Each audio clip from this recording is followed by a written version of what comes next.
Dan itu kita bisa memilih cara memilih metode yang sesuai. Ya. Jadi metode mana yang harus kita pilih sesuai dengan keadaan data. Itu yang penting. Punten Pak, boleh di-record Pak? Oh iya silakan. Atau saya jadikan ini aja ya co-host Anda satu siapa? Supaya enggak, kalau saya yang rekam saya khawatir lupa. Nanti di mana linknya? Terus Anda tanya terus saya tahu di mana gitu. Ya siapa ya yang bersedia jadi co-host? Joshua biasanya Pak. Apa? Joshua Pak. Ada sekarang? Ada Pak. Isi. Atau Citra Judit. Citra ada di atas ya? Iya. Pak Atok, mohon maaf Pak, saya lagi di jalan Pak. Oke. Yang lain dulu Pak. Mohon maaf Pak. Boleh Pak, ke saya Pak. Siapa? Joshua Pak. Ke saya Pak, Joshua Pak. Sebentar. Ini soalnya urutannya naik turun. Makasih Joshua. Santo ya? Iya Pak. Loh, berubah lagi, mau diklik naik, turun lagi, sebentar, jangan ngomong ya. Kalau ngomong tiba-tiba berubah urutan. Saya klik dulu. Oke, dah. Joshua sudah selesai ya. Recording in dulu ya. progress. Baik. Jadi untuk metode ini adalah cara memilih yang sesuai. Jadi Anda harus tahu metodenya apa saja, ya, karakteristiknya bagaimana terkait dengan data. Ya. Sekalian Joshua ya, teman Anda kalau masuk Anda klik ya, minta tolong. Oke Pak Atok. Terima kasih ya. Yang kedua, cara menggunakannya. Jadi dua-duanya penting. Kenapa? Kalau Anda tahu itu metodenya apa, tapi nggak tahu cara menggunakannya juga harus belajar kan gitu. Tapi yang lebih kritis sebenarnya adalah Anda tahu itu metode apa. Karena cara menggunakan jauh lebih mudah. Banyak internet dan bahkan di software itu ada help-nya ya. Anda bisa tanya di situ. Kalau metode ini gimana cara menggunakannya dan artinya apa, itu ada. Ya. Jadi yang kedua sebenarnya tidak terlalu kritis, artinya Anda bisa belajarnya sambil lalu ya.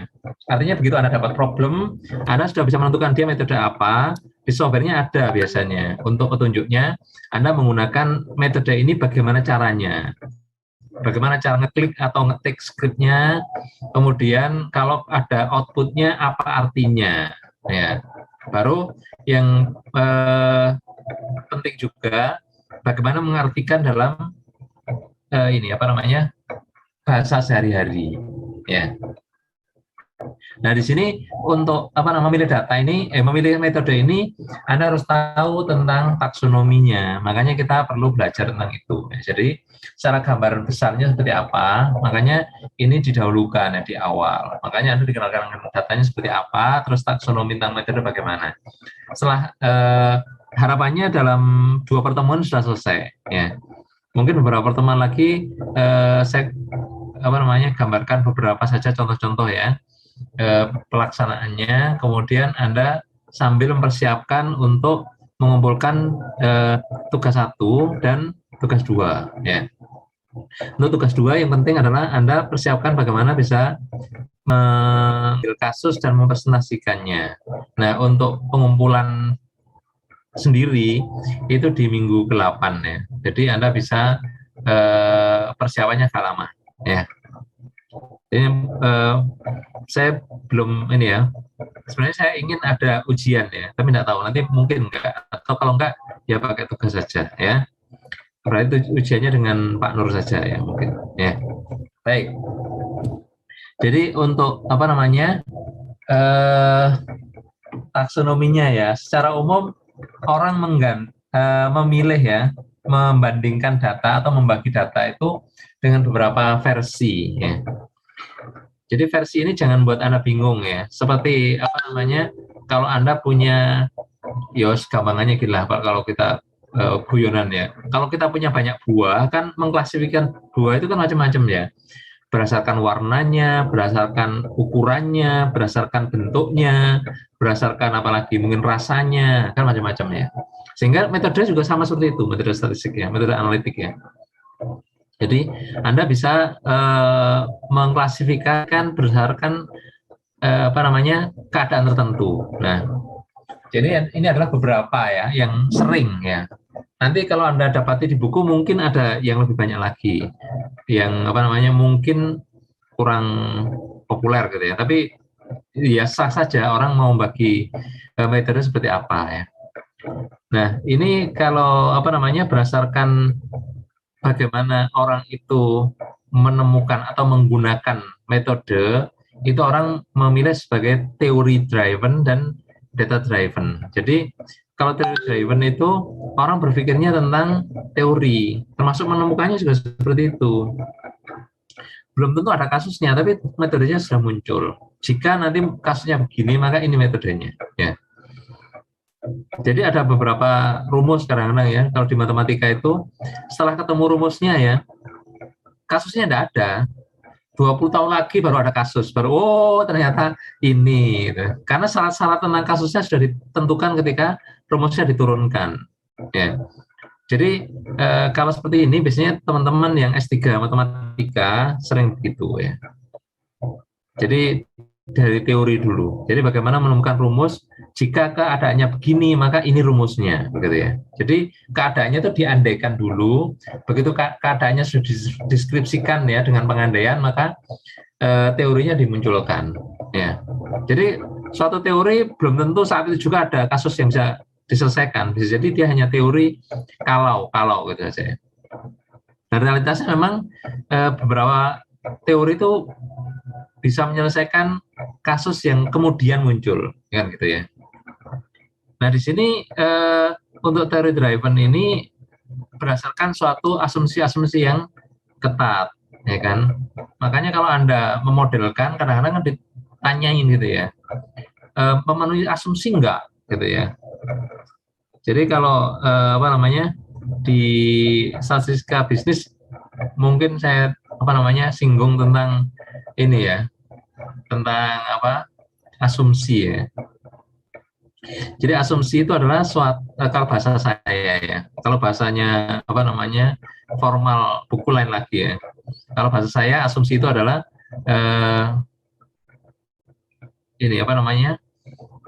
kebenaran yang ditetapkan ya. Jadi dia dianggap benar gitu ya, sesuatu yang dianggap benar ya. Jadi berdasarkan anggapan benar itu maka dilakukan. Makanya seperti menurunkan rumus kan begitu ya. Dengan anggapan bahwa datanya normal, dengan anggapan bahwa datanya linear dan seterusnya misalkan gitu ya. Baru kemudian keluar rumusnya, ya kan. Nah, bisa juga pengertiannya dibalik, bahwa asumsi itu adalah suatu pengandaian saja kan gitu ya. Nah, dengan pengandaian itu baru kita bisa mengolah. Kalau kita nggak punya pengandaian, gimana ngolahnya? Mau ngeceknya belakangan, ya kan? Misalkan normalitas data.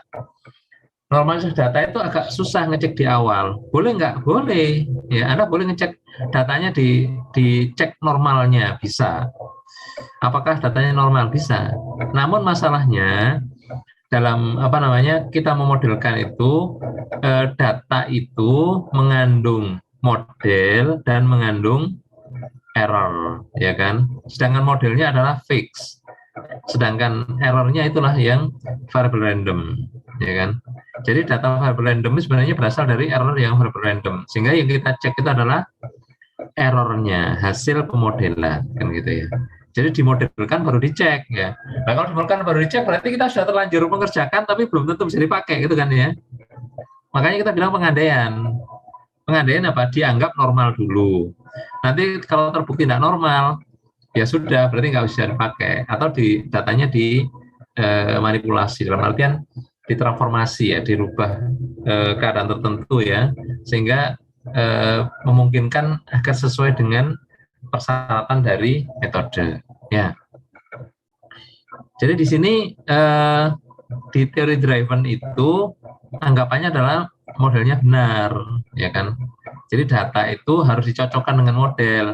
Kalau nggak cocok dengan model, berarti kita cari model yang lain, gitu kan ya. atau datanya ditransformasi, ya kan.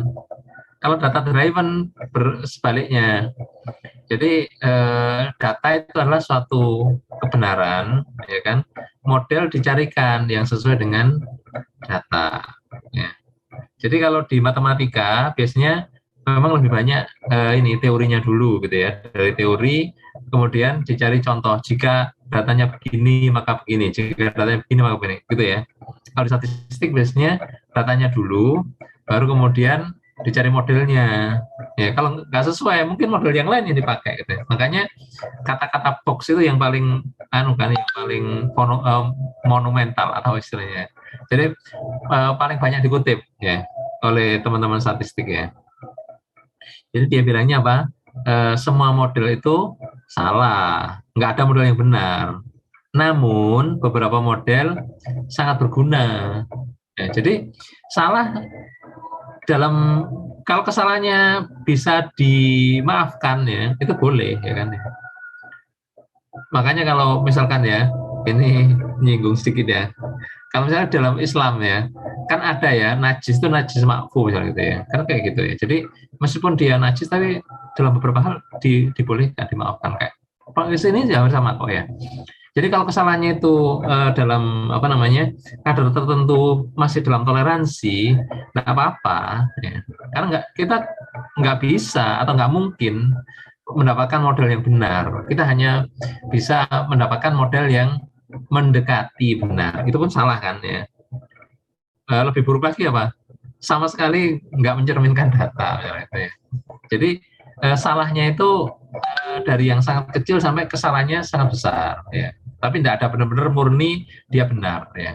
Dalam cerita itu tidak pernah ada yang namanya model itu benar ya. Model itu selalu salah. Cuman kesalahannya ditoleransi enggak gitu ya. Kalau ditoleransi harapannya dia berguna gitu ya.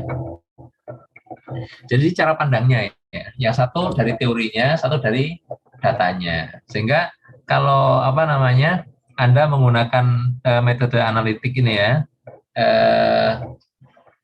Jadi kalau menggunakan biasanya cara pandangnya di MMT atau di statistik itu mirip ya. Ya cenderung seperti data driven lah namanya. Jadi cenderung kita berdasarkan suatu fakta atau data, baru kita cari model-model atau metode-metode yang sesuai. Ya. Ada juga yang frequencies dan bias ya. Nah di sini apa? Kalau di frequencies itu orang-orang yang memandang bahwa variabel parameter itu konstan. Jadi kalau Anda punya rumus ya, misalkan Y sama dengan AX gitu ya. Ada suatu fungsi ya. Jika Anda punya model Y sama dengan AX, maka A-nya itu konstan ya kan. Misalnya nih. Y sama dengan AX ya. Maka A-nya adalah konstan, dia sebagai parameter ya. Tapi kalau tanya yang 1, 2 ini tanya ke Pak Nur ya, kalau misalkan mau tanya ya. Beliau memang pakarnya di bidang itu ya, data driven ya, dan Bayesian ya. Di Bayesian beliau S3-nya ya. Di sini kalau Bayes sebaliknya ya, jadi dianggap bahwa yang namanya parameter adalah variabel bukan konstan ya, karena ada prior ada posterior ya. Jadi di priornya itu ya, di priornya itu sesuatu yang katakanlah fix ya, begitu ada yang baru dia akan berubah kan ya. Jadi modelnya berubah. Itu bukan model yang berubah kalau menurut orang Bayes ya, dia adalah sebenarnya memang parameter yang berubah-ubah atau variabel ya. Ada juga yang ini mendasarkan pada skala pengukuran ya. Mungkin Anda sudah dapatkan di mata kuliah statistika bisnis ya tentang skala pengukuran ya.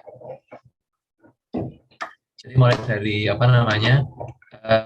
kita sudah terangkan juga ya, yaitu mulai dari nominal, ordinal, interval, rasio ya. Nah dari situ kita akan bisa halo Oh, apa namanya? Feedback. Jadi berdasarkan skala pengukuran itu nanti kita bisa bedakan mana metode untuk nominal, mana untuk ordinal, mana yang interval rasio.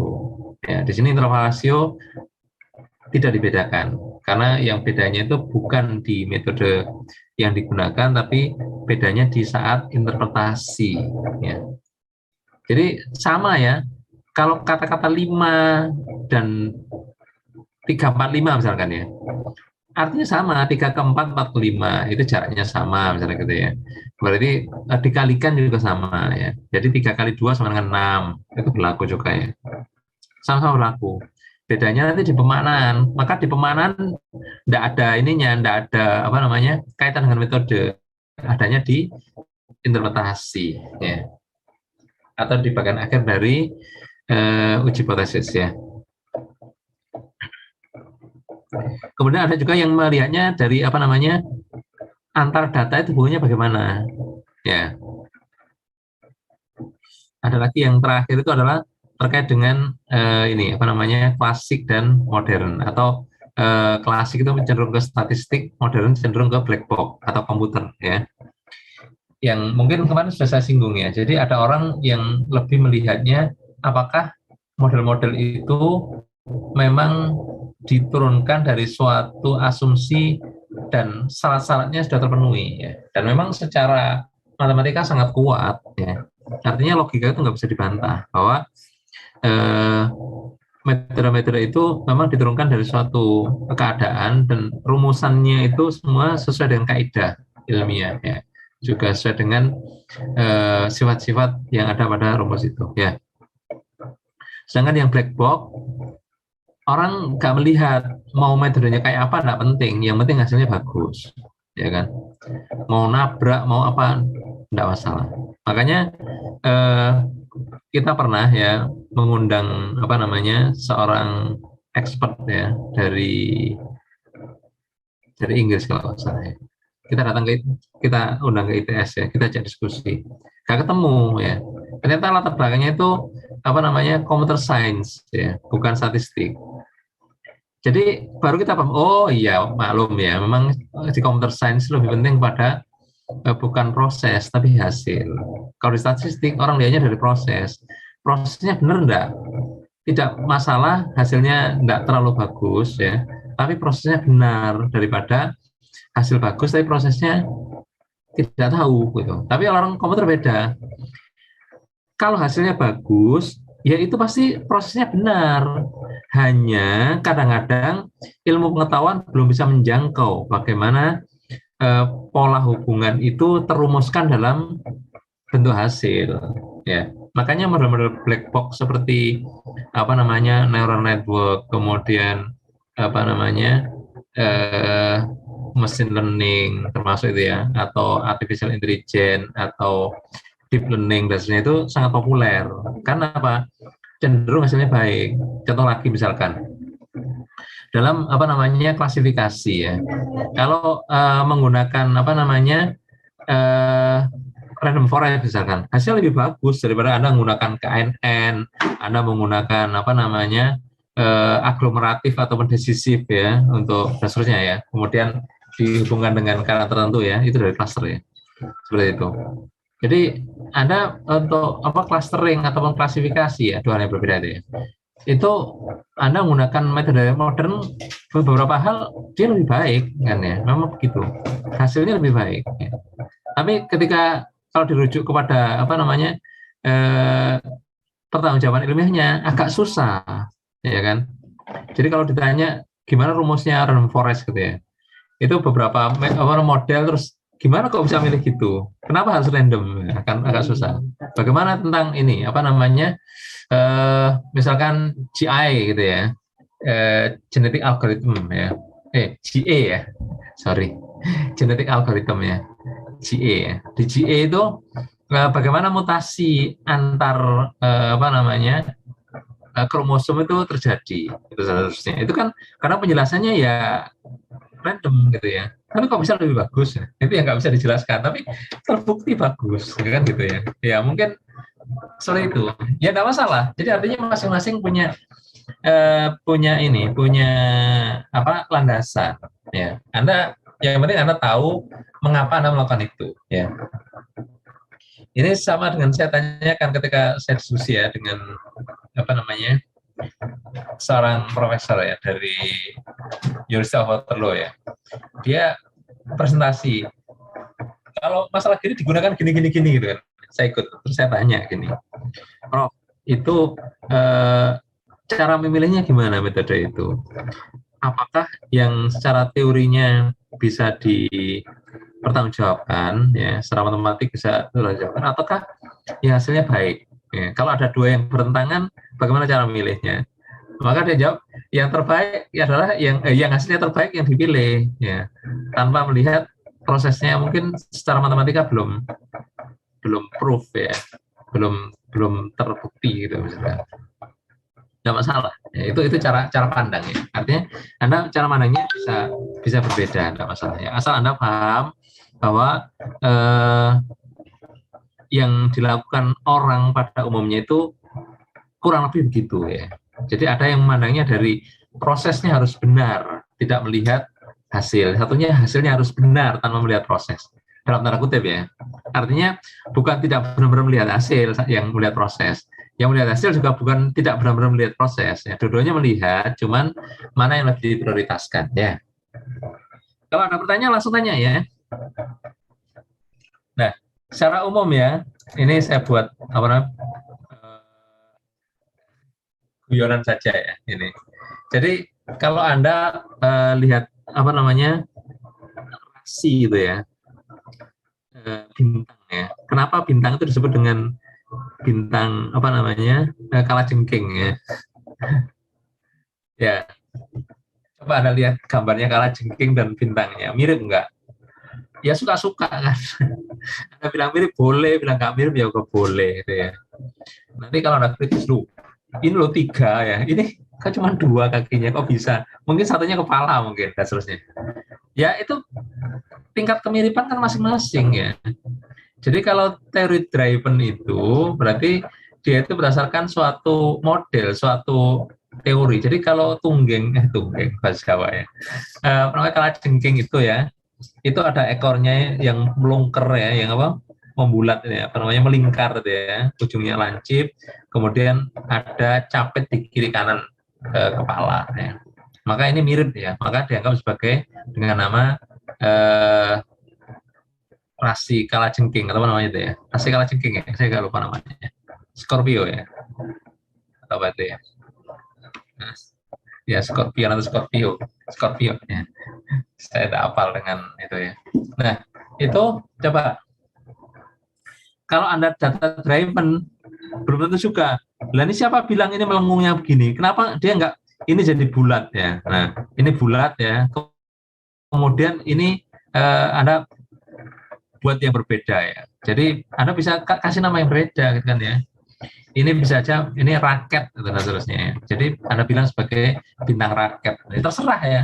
Jadi itu namanya data driven dan teori driven begitu. Kalau teori driven itu sudah ada modelnya, sudah ada apa namanya kerangka berpikirnya bahwa harusnya begini. Kalau ada kejadian begitu itu begini. Jadi kalajengking sebagai acuan, maka data itu dicoba dilihat, dipaskan dengan kalajengking.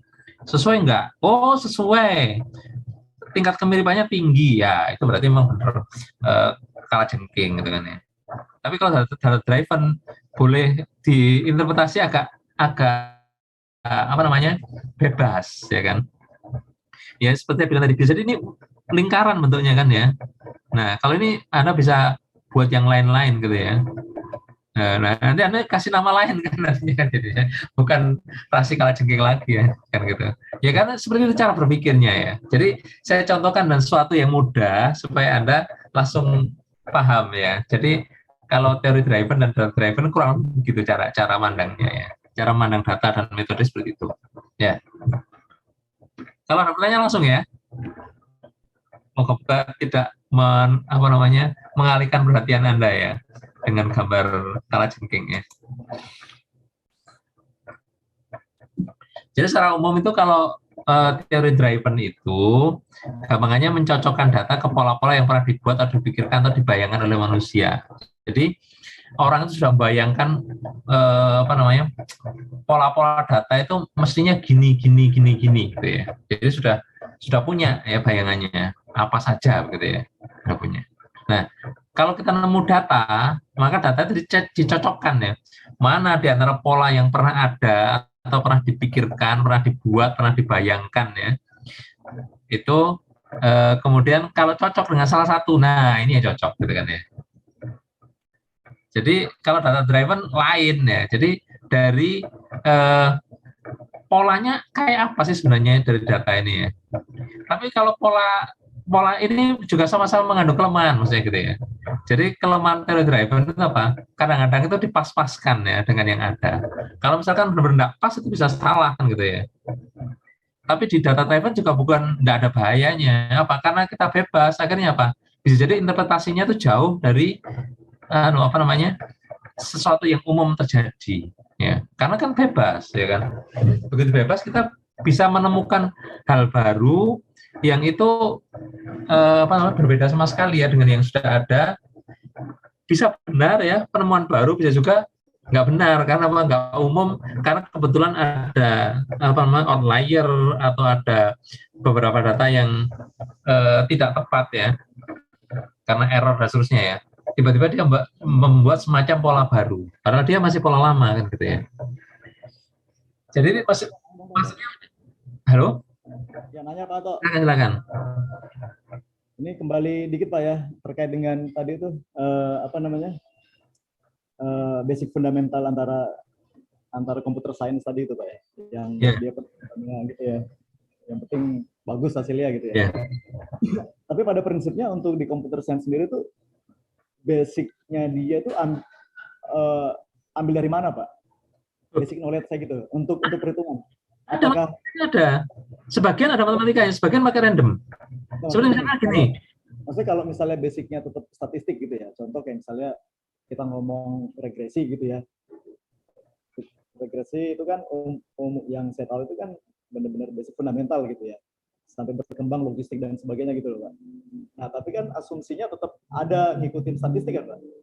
Nah kalau seperti itu kan harusnya computer science itu dia nggak boleh keluar dari pakemnya statistikal gitu. Gimana kira-kira Pak? Oh, enggak apa-apa keluar.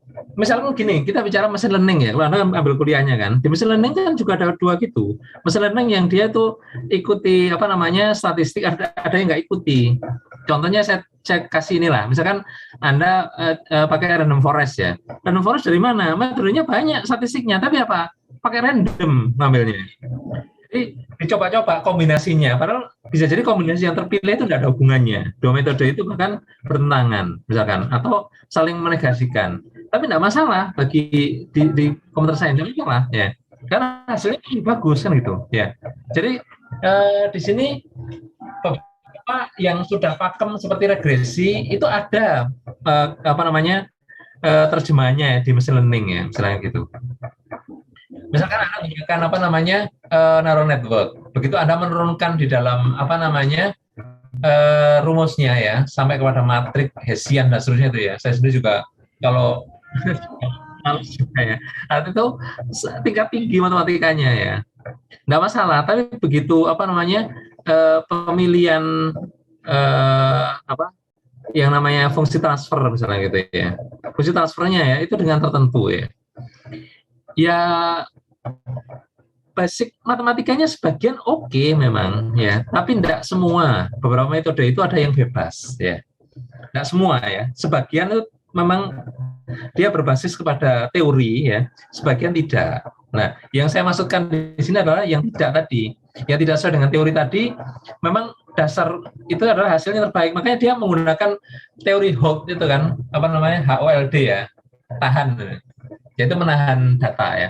Jadi data itu sebagian dia gini cara berpikirnya. Misalkan menggunakan akhirnya Holt itu muncul fault itu ya, FOLD itu ya, folder ya. Jadi data dibagi beberapa. Yang kalau Holt itu dibagi 2 atau 3 ya. Nah, kemudian muncul fault itu apa? Banyak bahkan baginya kan ya. Bisa 10, 5, 15 gitu. ya itu pun juga nggak ada ketentuannya. Kalau yang awalnya di bold itu cara berpikirnya gini, kalau ya kita mempunyai data, ya sebenarnya data itu adalah sampel, kan itu pasti orang setuju ya, nggak ada pertentangan di situ ya. Jadi populasinya tidak diketahui, ya kan? Kalau sekarang mungkin enggak ya, karena kalau kita bicara tentang data, kadang-kadang itu kita ambil semua data. Karena di internet kadang-kadang ada semua data, sehingga itu populasi gitu ya. Nah, yang saya bincangkan hanya yang sampel ya. Data itu sampel, jadi sebagian dari populasi diambil datanya. Nah, model-model yang menggunakan inferensi statistik gitu ya, itu memang berdasarkan data yang sampel. Dari data sampel itu untuk menjelaskan populasi, ya kan? Nah, masalahnya gini, jangan-jangan kita overfitting. Jadi kita benar-benar karena yang kita punya hanya sampel, sehingga model itu kita cari yang paling sesuai untuk sampel itu. Padahal sampel itu belum tentu fit atau mewakili semua populasi. Mungkin dia bias, mengambil dari sifat tertentu dari populasi, sehingga tidak semua karakteristik yang ada di populasi itu bisa terwakili dari sampel. Bagian saja karakteristik populasi terwakili dari sampel. Sehingga ketika kita overfit terhadap sampel, sesungguhnya kita justru menjauh dari populasi. Ya. Karena itu nggak fair dong kalau kita itu menjadikan atau memperlakukan si sampel seakan-akan dia populasi. Tapi kalau kita mau mengacu kepada populasi, kita nggak punya datanya. Datanya sebagian, atau bahkan sebagian kecil ya. Sehingga orang menganggap gini, kalau kita punya data, maka ya jangan dipakai semua dong untuk modeling. Bagi dua data itu. Ya. Jadi sebagian data ditahan ya. Tidak bisa dipakai, sebagian data yang sebagian besar ya, itu dipakai untuk modelkan. Nah, data yang dipakai untuk modelkan itu kan pasti bisa di-fit ya, menghasilkan suatu model tertentu. Hasil itu dicocokkan dengan data yang ditahan tadi, yang tidak dipakai untuk modelkan. Kalau cocok, artinya apa? Ya benar itu. Kalau nggak cocok, berarti kemungkinan salah modelnya, walaupun hasilnya bagus di data yang digunakan untuk pemodelan, ya kan?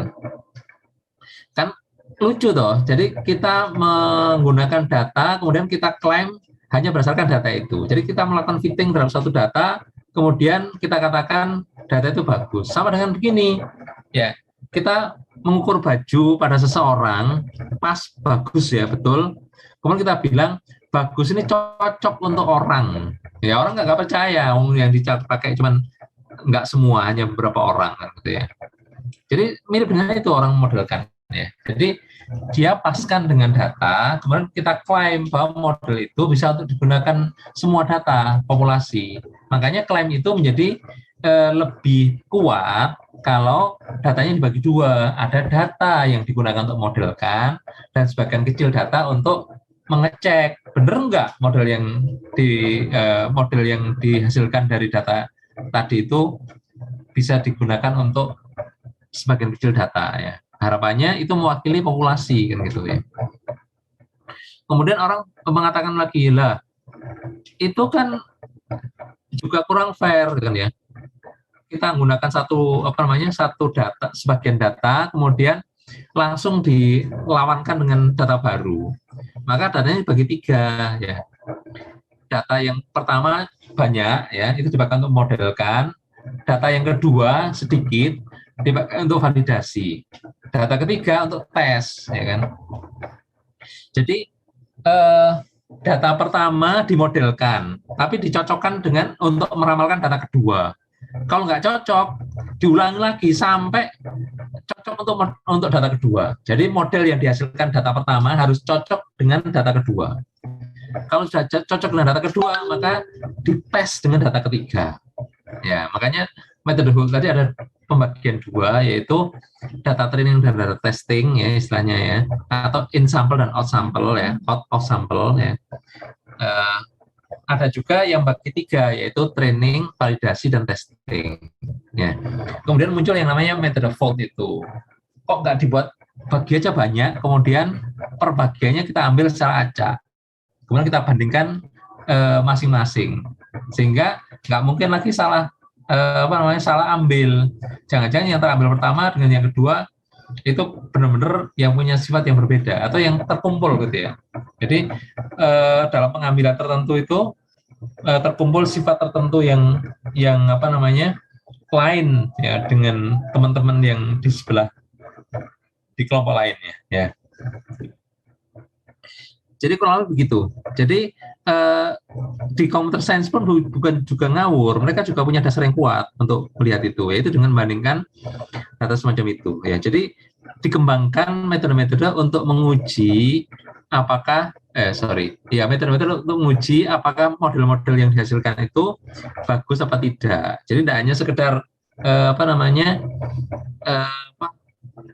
harus ikuti teori, karena dia beranggapan tadi bahwa sebenarnya mungkin saja kita belum menemukan teori itu, ya kan.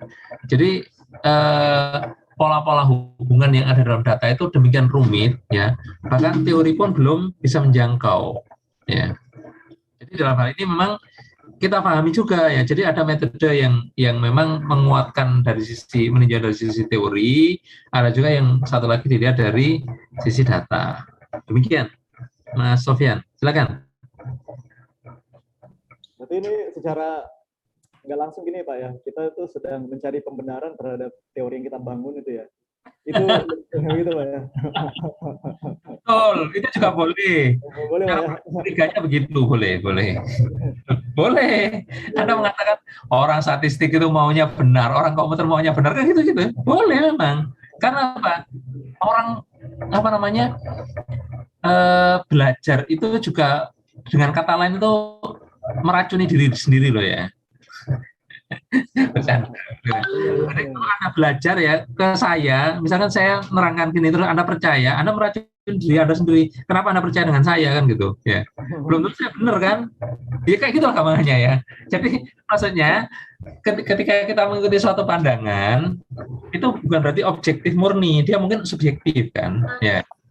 Jadi meskipun teori driven, dia juga agak subjektif bahwa segala sesuatu itu sudah dicarikan teori polanya, kemudian data bisa dicocokkan. Itu kan kayaknya semena-mena gitu. Seakan-akan semua pola sudah diketahui oleh orang-orang itu kan gitu. Kalau kita mengkritisi teori driven ya, kalau kita mengkritisi data driven juga gitu.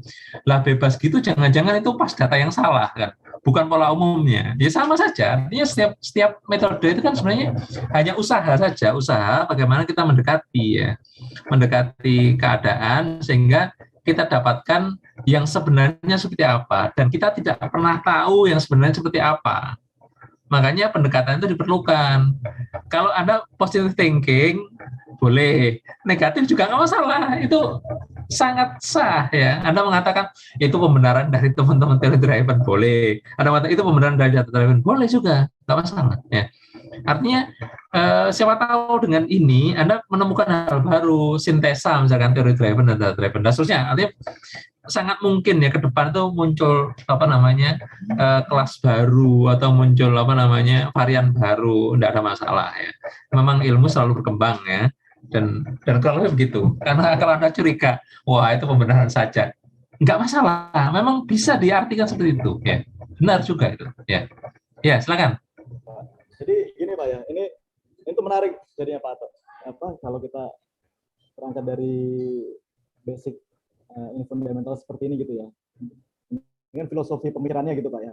Iya. Nah, sementara yang terjadi itu di organisasi itu kan kita membagi roadmap dari maturity of analytics gitu ya. Kita bagi berdasar mulai dari data data itu ya umumnya ya, yang kita tahu ya, data, information, knowledge, and wisdom gitu ya. Kemudian dari data kita bentuk report, kemudian diagnostik, kemudian prediktif, kemudian preskriptif sampai dengan kognitif gitu Pak ya.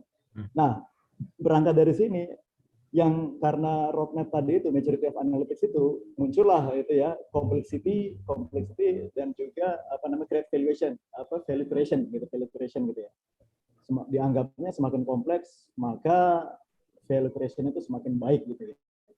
Nah, pada akhirnya ini kan terkotak-kotak gitu Pak ya. Jadi kalau misalnya orang advanced analytics itu wah itu lebih cerdas lah dibanding dengan orang BI business analytics gitu kan, yang itu dia lebih bermain ke diagnostik gitu kan. Kemudian lebih keren lagi tuh orang yang udah misalnya udah sampai ke kognitif gitu ya, sampai suggestion wisdom-nya gitu. Nah, padahal kalau lihat dari penjelasan Pak Ato ini kan semua lebih bagaimana dasar dia mencari pembenaran tadi kan. Karena pakem-pakem tadi itu kan gini toh Pak. Di diagnostik pun kan sebenarnya enggak ya tetap kalau begini berangkatnya ya orangnya hebat-hebat juga dong, gitu kan? Karena itu semua itu berangkat dari tadi mencocokkan data pola-pola, kemudian teori driven, data driven. Jadi begitu kan Pak? Atau gimana Pak? Betul. Orang yang buat teori sebenarnya pintar juga kan, sampai banyak yang ngikut. Dan Anda mengatakan yang Anda teori yang Anda sebutkan ini juga sama. Siapa bilang bahwa itu 100% benar? Tetap juga nggak ada jaminan. Oke. Iya. Yang jadi persoalan sekarang ya gitu udah Pak, yang terjadi. Orang predictive analytics itu lebih cerdas lah dibandingkan orang intelijen gitu. Yeah. Sekarang jadi kayak gitu sih. Jadi, padahal sebenarnya kalau itu ya sama-sama aja gitu. Oke. Tapi pengaruh di gaji juga masalahnya Pak tuh. Pengaruh di gaji Pak. Range gaji orang predictive analytics itu lebih panjang dibanding business intelligence Pak. Karena gradingnya itu dianggapnya predictive analytics itu lebih canggih gitu ya, machine learning gitu kan, deep learning. Padahal kayak gitu sih. Itu sih Pak. Ya, lah itu kan yang buat juga orang dan juga berdasarkan pengalaman dia, menurut yang dia amati dan dia pelajari seperti itu. Mungkin ada sisi lain yang dia tak tertangkap bisa ya. Jadi ya kita memaklumi ya orang mengambil keyakinan seperti apa ya. Jadi akhirnya dalam batas tertentu kadang-kadang antara keyakinan dengan pengetahuan tuh ada irisan gitu ya. Beberapa hal itu tidak terjelaskan secara pengetahuannya. Jadi hanya diyakini ya. Karena diyakini dan orang sudah menulis buku dan percaya membaca bukunya, ya sudah banyak yang ngikuti ya itu dianggap benar kan gitu kadang-kadang. Ya enggak apa-apa. Enggak, kita manusia kok banyak kelemahannya ya. Jadi kalau kita percaya dengan orang yang lebih ya kita anggap pintar ya, kemudian kita merasa tercerahkan dan bisa kita terapkan ya ada masalah. Itu kan pola tertentu seperti ini tadi kan. Ada pola kalajengking tadi ya. Karena itu sudah umum bahwa bintang itu bentuknya kalajengking, maka dalam persepsi anak kecil pun yang kita indoktrinasi sejak kecil kan, itu loh bentuknya kayak kalajengking kan gitu. Kalau ayahnya bilang masa anaknya nggak percaya, ya kan? Waktu besar dia cerita sama anaknya lagi, ya, jadi bukan kesalahan ya. Pola itu diturunkan, ya kan, dari orang tua ke anaknya gitu. Jadi kalau itu misalkan salah, itu kesalahannya mulai dari mbah-mbahnya dulu ya. Kenapa dia bilang itu kalajengking? Kok bukan raket atau apa gitu kan ya? Ya kayak gitulah. Jadi kalau guyonan akhirnya kan gitu. Sebenarnya kebenarannya menjadi relatif kan gitu ya. Itu yang membuat kita juga jadi bingung ya. Kalau kita terlalu bingung nanti nggak berani ngomong ya. Jangan-jangan saya salah gitu. Nggak usah ngomong kan gitu. Akhirnya apa? Ya nggak kelihatan sebenarnya Anda punya pengetahuan kan gitu. Ya betul ya. Baik ya. Nah ini akhirnya apa? Kriteria terbaik itu macam-macam tadi ya. Jadi seperti teori driven ya. Itu juga lebih kepada parameter ya. Dengan parameter tertentu ya dia punya, atau kalau enggak dengan errornya fitting dengan data ya. Kemudian yang lain dengan kesesuaian bold gitu ya, bold kriteria model ya. Ini dua aliran yang berbeda ya. Jadi di kesesuaian ramalan itu orang menganggapnya gini, yang pertama ya, datanya yang dibagi atau metodenya yang menyesuaikan, ya kan? Ini kembali pertentangannya seperti yang di sini sama, yang klasik itu ya. Yang jadi kalau menggunakan hold itu berarti datanya dibagi 2 atau 3, tapi yang lain enggak. udah enggak masalah metodenya kayak gitu. Tapi kita harus membuat hakim yang dia luas. Kalau beda metode harus ada bobot, ya kan? Kalau makin rumit modelnya, kemungkinan dia bisa overfitting. Dia sangat bagus untuk data, tapi nggak bagus untuk populasi. Sehingga harus ada penalti, ada semacam hukuman bahwa nilainya makin buruk kalau dia modelnya makin kompleks, ya. Itu namanya kriteria, ya, criterion, ya. Maka akan muncul yang kelompoknya Akaike, ya, saya nggak tahu. Itu soalnya di tulisannya gitu, saya nggak bisa bahasa Jepang, ya. Nanti yang bisa bahasa Jepang ngasih tahu, ya. Ini bacanya gimana, ya? Saya nggak tahu, ya, bacanya Akaike, ya. Entah benar atau enggak. Nanti cek aja di kampus, ya. Saya juga nggak tahu huruf kanjinya, ya. Itu bacanya gimana. Nah, jadi Akaike ini tahun 71, ya. Itu pas saya lahir, ya. Jadi saat saya lahir dia sudah menemukan kriteria. Berarti saya ketinggalan jauh sekali seumur hidup saya, kan gitu, ya. Jadi Akaike itu menemukan memikirkan, ya. Kalau kita bandingkan, ya, model yang kompleks dan model yang sederhana, misalkan, ya, saya contohkan biasanya gini, saya suka, ya. Kalau saya punya 3 titik, ya, kita disuruh buat model, ya. Yang bagus itu yang merah atau yang kuning, ya. Yang kuning itu melengkung, yang merah itu lurus, ya. Kalau kita merasakan fit, yang kuning lebih bagus, ya kan? Karena apa? Errornya 0, ya kan? Yang merah pasti ada errornya. Kenapa? Jarak antara model dengan data itu ada, ya kan? Jadi ada jarak antara model dengan data, ya kan? Oh, jelek, ya. Saya ganti. Ini nggak menunjukkan garis lurus, ya. Saya buat yang lurus, ya. Kalau pakai penggaris kan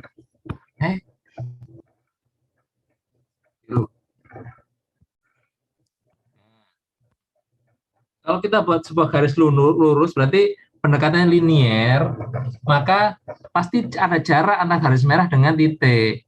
Tapi kalau kita gunakan kuadratik misalkan, ya, antara kuning dengan titik itu nggak ada jarak. Berarti kalau menggunakan kriteria yang kedua, ya, cara kedua untuk menilai kebaikan model, ya kuning lebih baik, kan gitu, ya. Tapi masalahnya itu sesuai dengan fakta enggak? Ya kan, kita menggunakan, ya, agak ke teori data driven, ya. Jadi pengujinya apa? Data keempat, misalkan. Kalau data keempatnya di sini, maka kita cenderung yang merah lebih bagus, ya kan. Kalau yang ternyata data keempat adalah di sini, berarti kuning lebih bagus, gitu kan, ya. Sebenarnya 3 titik tidak cukup untuk menyimpulkan, dan kita seringkali terjebak ke masalah itu. Data kita tidak cukup banyak, ya kan. Bukan berarti hanya 3, ya, 100.000 pun bisa jadi kurang, kan gitu, ya.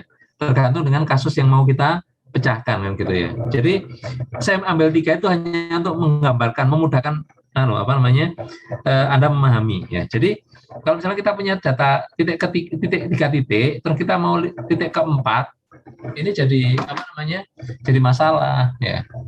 Sama dengan kita punya 2 titik terus mau meramalkan 3 titik, sama aja, ya, kasusnya. Jadi kita menginterpretasikan titik ini dengan sebuah garis mana yang paling mendekati, ya. Kita susah, ini regresi, ya, sederhana, ya. Sederhana, regresi saja. Kita di sini sudah konflik, kan gitu, ya, untuk diri kita sendiri misalnya, untuk menentukan ini lurus atau bengkok, gitu, ya. Kalau lurus, nanti jangan-jangan data keempatnya itu ternyata jauh di atas, gitu, ya. Kalau kita mau bengkok, kan jangan-jangan datanya sebenarnya lurus, ya, gitu, misalkan gitu, ya. Makanya dengan yang ketiga tadi, dia pisahkan datanya tadi, ya kan, sebagian untuk ini, sebagian, atau kalau enggak dari kompleksitasnya, ya kan.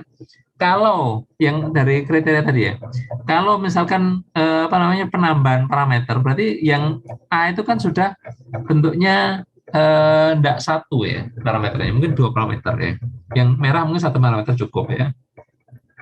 Nah, di situ akhirnya memperbanyak parameter itu tentu akan mengakomodasi titik yang ada. Masalahnya dia itu cocok hanya untuk data ataukah dia cocok juga untuk populasi, itu yang jadi masalah tetap ya. Makanya dikasih penalti sama AIC ya. Akhirnya begitu muncul AKIG, orang berpikir lain ya. Ada muncul BIC ya, Bayesian ya, atau SIC ya, atau macam-macam akhirnya ya. Sangat banyak ya. Yang berbasis pada kriteria kan ini banyak juga. Kenapa? AIC ini ada yang kritik ya. Oh ternyata kalau modelnya itu berbasis kepada data masih oke, tapi begitu dia ada pola lain, pola error dan seterusnya yang dipertimbangkan, nggak bagus, misalnya itu kan ya. Muncul metode apa? Terus ada lagi muncul gini, AIC itu bagus kalau untuk datanya banyak, kalau data sedikit nggak bisa. Maka dipakai muncul apa? AICC gitu ya, correction gitu ya, dan seterusnya. Ya intinya itulah. Artinya dengan kriteria itu akhirnya orang melihatnya bahwa model pun harus dicek kalau mau membandingkan model. Kalau kita bilang model ini lebih baik dari model yang itu, apa dasarnya kan gitu ya? Kita boleh mendasarkan cara pertama tadi menggunakan whole tadi. Kita bagi-bagi, maka kita anggap data kedua atau data kedua dan ketiga itu mewakili populasi, mewakili yang tidak ikut dimodelkan. Ada juga cara kriteria tadi, biarkan saja sudah dianggap aja memang datanya seperti itu, tapi harus dijaga jangan sampai terlalu kompleks modelnya. Karena kalau penambahan parameter itu tidak menambah bagusnya model secara signifikan, maka penambahan parameter itu tidak perlu, itu overfitting. Nah, itu cara berpikirnya AKIG ya. Oke, silakan. Slide ini selesai kayaknya untuk teori driven, data driven ya. Kita akan masuk ke berikutnya kalau Anda tidak ada pertanyaan tentang ini. Ditanya lewat chat ya. Pak, saya mau nanya dong, Pak. Oh iya, silakan. Pak, sebenarnya tuh kalau kayak data itu mungkin nggak sih Pak, suatu data itu dia nggak ketemu pattern-nya Pak? Bisa.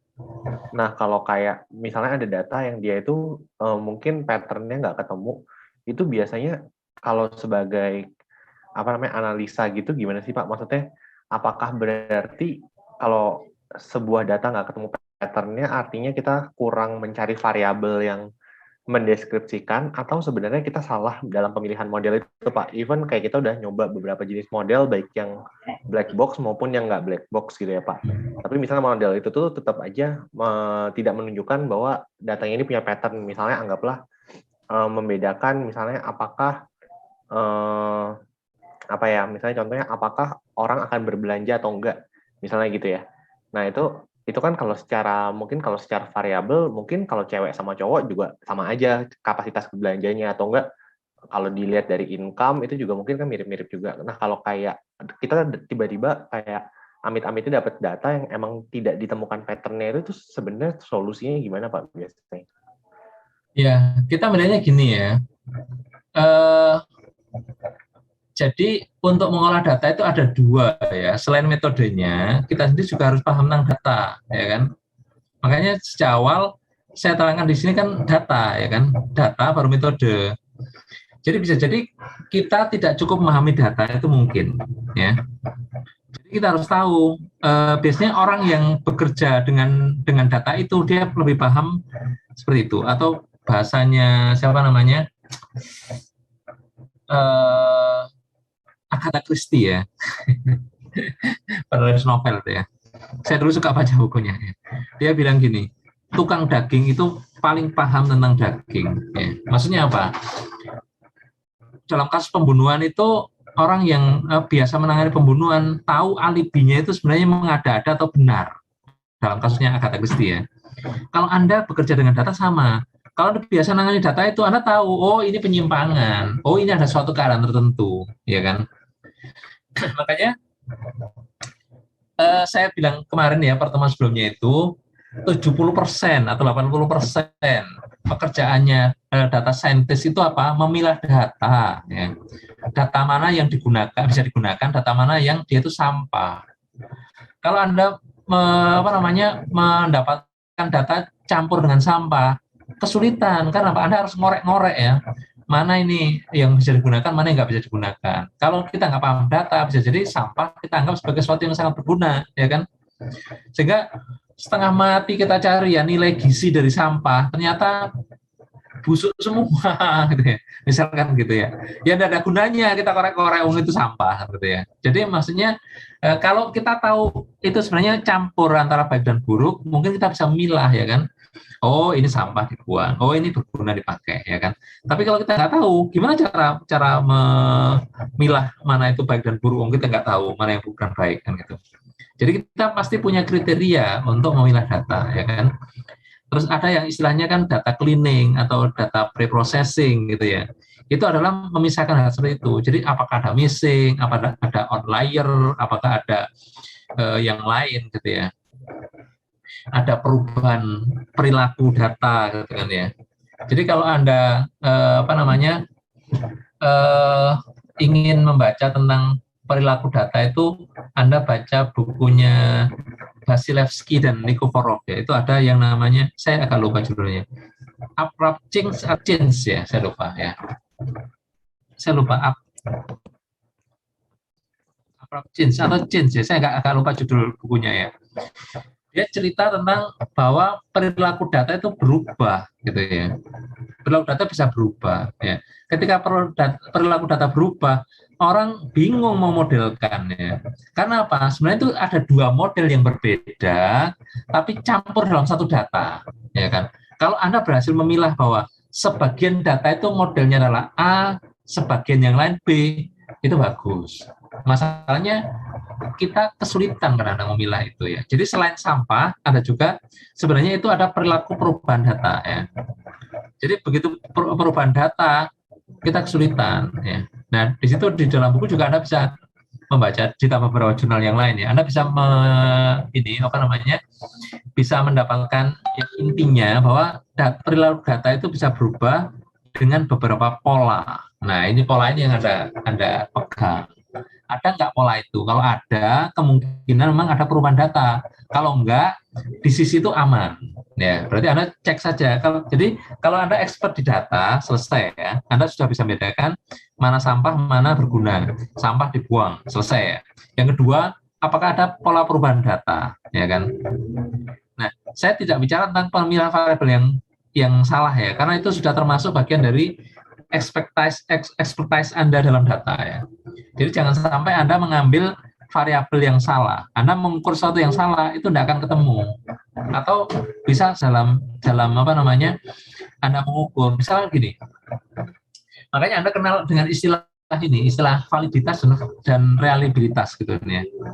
Validitas itu adalah Anda mengukur sesuatu dengan alat ukur yang benar. Ya. Jadi kalau Anda ingin mengukur berat badan orang dengan timbangan, ya, jangan dengan banyaknya uangnya atau mungkin dari jauhnya rumah dari lokasi tes dan seterusnya, ya. Itu mengukur itu kan seninya begitu. Kalau Anda tahu alat ukur yang benar, yang valid, baru Anda bisa katakan bahwa datanya bisa dipakai, ya kan. Kalau nggak valid, gimana cara kita pakai? Itu nggak benar, ya kan. Kita kesulitan ya mempolakan ya antara banyaknya uang dengan berat badan. Mungkin bisa ketemu samar-samar gitu ya. Tapi kenapa? Alat ukurnya yang tidak valid kan gitu ya. Setelah validitas ada reliabilitas. Reliabilitas itu adalah ketepatan atau keandalan dari suatu alat ukur atau akurasinya, ya kan. Jadi kalau Anda mau mengukur emas, jangan sudah pakai timbangan, tapi jangan timbangan beras, tapi pakai timbangan emas. Karena apa? Selisih 2 gram, 5 gram itu banyak pakai emas. Ya. Beras mungkin tidak masalah, ya kan? Ada orang beli 10 kilo, selisih 2 gram, tidak terlalu masalah. Tapi kalau ada orang beli emas, selisih 2 gram, marah pelanggan Anda kan gitu ya. Itu namanya reliabilitas kan. Jadi alat ukurnya harus akurat, ya. Selain tepat, juga akurat kan gitu. Nah, itu yang kita bincangkan tentang bagaimana memilih alat ukur. Itu kan dalam dunia nyata. Kalau kita memodelkan alat ukurnya apa? Variabel itu, ya kan? Variabel apa yang kita gunakan untuk mengambil data, dan itu yang nanti akan kita buat model. Kalau kita benar mengambil variabelnya, Ya, insya Allah mudah. Tapi kalau salah, ya nggak bisa. Gimana cara kita mengukur sesuatu dengan cara yang salah, kan gitu ya. Jadi paling tidak saya nyampaikan tadi ada 3 tadi ya. Yang pertama adalah Anda harus mengukur dengan benar. Yang kedua harus membedakan bahwa data itu sama atau bukan. Yang ketiga, Anda harus tahu di situ ada perubahan data apa tidak. Ya, di perubahan data itu ada paling tidak ada 5 ya, 5 pola ya. Yang pertama yang disebut dengan additional outlier (AO) atau pencilan tambahan, outlier tambahan. Jadi seakan-akan outlier data itu ditambahkan dalam data kita. Jadi kita punya data yang bagus banyak, terus tiba-tiba kecampuran dengan data lain gitu ya. Jadi ketambahan itu. Jadi biasanya mudah deteksinya kalau dia jauh dari yang lainnya. Kalau misalkan Anda punya pola di sekitar sini ya, tiba-tiba ada 2 di sini ya. Wah, ini curiga, ini jangan-jangan bukan temannya di sini, dia adalah yang lain gitu misalkan gitu. Ya. Yang pola juga gitu ya, misalkan dia tiba-tiba di sini ya. Nah, itu kan aneh ya. Yang kedua adalah innovational outlier atau istilahnya itu outlier inovasi ya. Karena apa? Perubahan outliernya. Jadi kalau begini ini mungkin ada perubahan ya. Jadi dia misalkan gitu ya. Kemudian naik, dia turunnya cepat ya, kemudian kembali semula. Nah, turunnya itu sebenarnya mengikuti model dari data. Nah, itu namanya innovation outlier ya. Kemudian yang ketiga itu adalah temporary change ya, atau perubahan sementara. Jadi contohnya kalau gini mirip dengan ini ya, tapi dia adalah lebih panjang, ya kan? Jadi berubah kemudian dia kembali ke semula tapi dengan lambat. Ya. Yang keempat adalah jika dia level shift, jadi ada perubahan misalnya gini ya, dia naik terus ya, nggak turun. Dia ada pola baru. Contohnya apa? Misalkan harga BBM ya. Kalau sudah naik, kalau di Indonesia kayaknya nggak bisa turun ya. Bisa sih, bisa. Tapi kemungkinan kecil ya. Jadi ya sudah, kalau naik ya naik aja. Harga-harga kan gitu ya. Nah, habis penyebabnya hilang tetap nggak turun. Level shift ya. Kemudian yang kelima adalah variant change. Jadi ada perubahan volatilitas. Biasanya di data keuangan seperti harga saham itu seperti itu ya. Jadi volatilitasnya itu berubah ya. Sehingga kalau orang suka main saham itu ada saham yang high risk ya, yang volatilitas tinggi. Jadi saat tertentu volatilitasnya tinggi, saat tertentu volatilitasnya rendah. Jadi orang milih saat volatilitasnya tinggi, pas harganya turun ya, beli, begitu sebentar lagi naik dia jual, misalkan gitu ya. Itu adalah pola dari ini ya, pola dari saham itu ada yang begitu. Jadi kadang-kadang itu dia itu cenderung stabil, tiba-tiba berubah gitu ya, stabil lagi gitu ya. Nah, orang ingin melihat kadang-kadang saat nggak stabil itu pada saat apa? Misalkan hari Jumat, sore atau apa gitu ya misalkan. Ya nggak tahu. Ini punya pola tertentu kadang-kadang ya. Kadang orang mendeteksi pola itu ya, kemudian dia cari pas harganya jatuh dia beli. Nanti kan sebenarnya dia naik, ya kan? Dia jual gitu ya. Dengan short term itu ya. Ya, itu hanya contoh saja. Jadi artinya dalam perubahan data itu ada beberapa ya. Paling tidak di situ dicatat ada 5 keadaannya. Jadi Anda bisa tahu kalau data Anda mengandung ini, ya susah Anda mau modelkan itu errornya tinggi gitu ya. Tapi Anda bisa melakukan proses agar data itu pengaruh dari perubahan data itu menjadi tidak terasa. Kalau Anda baca di papernya Martin Yohei itu ada, terus kemudian saya lupa ya, ada dua artikel lagi ya yang bicara tentang itu ya. Ada yang bilang 4, ada yang 5 ya. Kalau saya bilang intinya cuma 2 ya. Ya, abaikan atau perhatikan gitu ya. Kalau abaikan itu menggunakan katakanlah dengan ya dianggap aja itu data yang normal, data yang bagian outlier ya anggap aja bagian dari data. Satunya outlier harus dibuang gitu kan ya. walaupun dibagi-bagi dalam 4 atau 5, tapi sebenarnya itu berasal dari pandangan 2 saja. Kalau dia menganggap itu outlier harus dianggap sebagai bagian dari data, bisa dengan Anda buat 2 model ya. Model yang ada outliernya atau model dengan pola 1 dan model dengan pola 2. Ada juga yang begini, gunakan aja metode-metode robust, metode-metode yang mengabaikan sesuatu yang tidak jauh dengan modelnya. Bisa dengan dengan ukuran-ukuran yang robust seperti menggunakan kuantil, kemudian menggunakan itulah harga mutlak gitu ya, atau dengan median kayak gitu ya, bisa ya. Atau Anda gunakan metode pembobotan ya kan, yang dekat dengan model bobotnya besar, yang jauh dari model bobotnya kecil ya. Dengan iterasi nanti akan ketemu juga ya.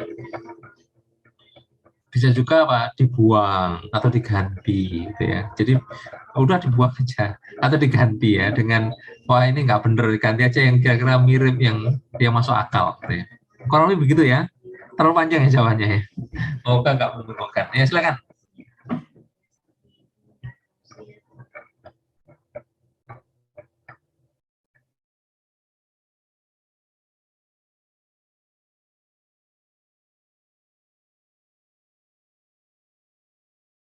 Oke ya, saya lanjutkan kalau nggak. Baik, kita yang kedua ya. Ini yang Bayesian tadi ya, yang frekuensi bisa bilangnya apa, data itu diwakili dengan variabel, kemudian kita bisa menghasilkan yang namanya parameter ya, atau statistik ya. Tahu ya bedanya parameter dan statistik, kayaknya kemarin sudah saya terangkan ya. Jadi ukuran dari sesuatu yang data populasi ya, dari populasi itu disebut parameter, sesuatu dari sampel itu statistik ya. Statistik atau sampel itu sebenarnya wakil ya, ciri dari suatu data. Sama dengan gini, misalkan Anda punya ingin tahu mahasiswa ITS ya, IP-nya berapa, maka IP itu apa kan gitu ya. Apa yang bisa mewakili IP, apanya gitu ya, rata-ratanya atau maksimumnya, minimumnya atau rentangnya, itu kan banyak ya ukuran deskriptif dia. Jadi kalau misalkan saya ingin tahu keadaan umumnya mahasiswa ITS, umumnya apa ya, di sekitar rata-rata harusnya kan ya, logikanya. Makanya modus, median dan min itu cenderung nggak beda jauh harusnya ya. Nah di sini kalau kita ingin tahu IP berarti ya rata-ratanya. Rata-rata disebut dengan statistik jika data yang kita ambil hanya sebagian mahasiswa ITS. Kita sebut parameter jika data yang kita ambil adalah seluruh mahasiswa ITS. Ya. Nah, orang dalam model biasanya menggunakan parameter karena uji hipotesisnya menggunakan parameter. Ya. Maka parameternya dianggap konstan seperti saya sebutkan tadi ya. Jadi dia adalah suatu titik tertentu. Ya, misalkan gitu ya. Jadi disebut dengan rata-rata adalah titik tertentu. Kalau menurut Bayesian, parameter itu variabel. Kan tergantung dengan ininya, pengambilan sampel dan seterusnya ya. Baik, saya lanjutkan ya. Berbasiskan dengan hubungan antar variabel. Ya, ini saya menggunakan bukunya Hare ya.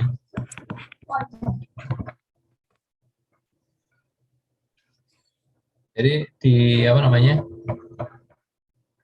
saya lupa ya, Introduction to Multivariate atau semacam itu ya. Ada multivariate-nya pokoknya.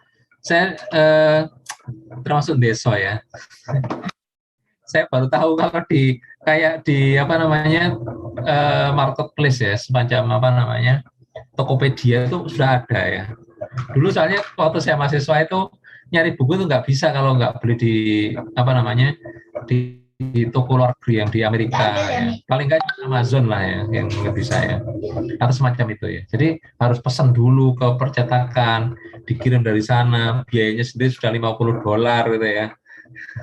$50 terus sudah 150.000 sendiri ya untuk membayari ongkos kirimnya saja ya. Belum harga bukunya ya kan gitu ya. Nggak tahu berapa. Ada inilah konversi sendiri harganya berapa itu. Jadi kalau misalnya harga, nah itu kan bagi mahasiswa mahal gitu kan ya. Ternyata kalau dilihat di Tokopedia sekarang murah-murah ya, karena nggak tahu gimana caranya. Mungkin dengan teknologi tertentu ya, mereka stok dekat sini dan sebagainya, sehingga mereka bisa jual bukunya murah ya, kan gitu. Loh, sekarang enak ya, tinggal dibuka di marketplace sudah ada buku ya. Nah di sini di Harry ini menerangkan ada tiga jenis ya dari pola hubungannya ya, yaitu disebut dengan dependent methods, interdependent methods, dan mix ya. Mixnya itu dependent and interdependent method ya. Kalau dependent method itu dia melihatnya gini, kalau ada dua variabel ya, kemudian satu itu menerangkan yang lain, satu variabel menerangkan yang lain ya. Itu disebut dengan dependent method, seperti regresi, kemudian atau linear model, GLM, ANOVA ya, kemudian GLMS, kemudian GAM dan seterusnya. Itu semua adalah masuk di sini ya. Jadi ada dua variabel Anda bisa bagi jadi dua, bagian pertama, bagian kedua. Bagian pertama menerangkan bagian kedua, atau bagian pertama mewakili bagian kedua. Kenapa kok perlu ada bagian satu dan bagian dua? Karena apa? Ada yang kita temui ini susah datanya dicari, atau mahal, atau efeknya merusak dan seterusnya gitu ya. Jadi misalkan Anda ingin mengukur kekuatan bom, susah gitu ya. Masa dicobain ya? Kalau bom ini berapa manusia yang mati? Nggak mungkin kan kayak gitu ya. Jadi nggak bisa, itu nggak boleh ya, secara undang-undang nggak boleh gitu ya. Dan atau misalnya percobaan hal yang mahal gitu dan seterusnya. Atau kita nggak bisa mengendalikan. Misalnya kita ingin tahu masyarakat yang mau beli sepatu saya itu, yang buatan saya itu kayak yang model begini berapa ya yang mau beli ya. Nanti saya akan buat sepatu sebanyak yang beli gitu ya. Kalau menggunakan model PO itu ya, yang pesan dulu baru dibuatkan itu ya. Itu jadi nggak praktis ya kan perlu waktu. Bagaimana mengetahui informasi siapa yang pesen baru dibuatkan. Maunya dibuat massal kan lebih murah gitu ya, tapi kita nggak pernah tahu berapa yang mau beli ya. Akhirnya apa, harus diprediksi kan gitu ya. Diprediksi dengan sesuatu yang kita kendalikan, misalkan harga, apalagi model mungkin ya, apalagi model sepatu ya, bukan model statistik ya, model sepatu, apalagi misalkan iklan dan seterusnya gitu ya. Jadi hal-hal yang bisa kita kendalikan itu kita buat menggambarkan keadaan variabel yang kedua ya. Makanya ada dua bagian yang menggambarkan itu yang mudah didapat, yang murah, yang bisa dikendalikan ya, bagian pertama. Kemudian yang kedua ini yang susah dikendalikan, yang biayanya mahal, yang membahayakan, terus itu di bagian kedua ya. Jika kita nggak perlu nyoba bagian kedua ya kan, kita cukup nyoba bagian pertama, kemudian kita bisa bilang nanti segini gitu ya, yang kedua kan gitu ya. Nah ini banyak contohnya ya. Anda bisa menggunakan yang cross sectional misalkan ya.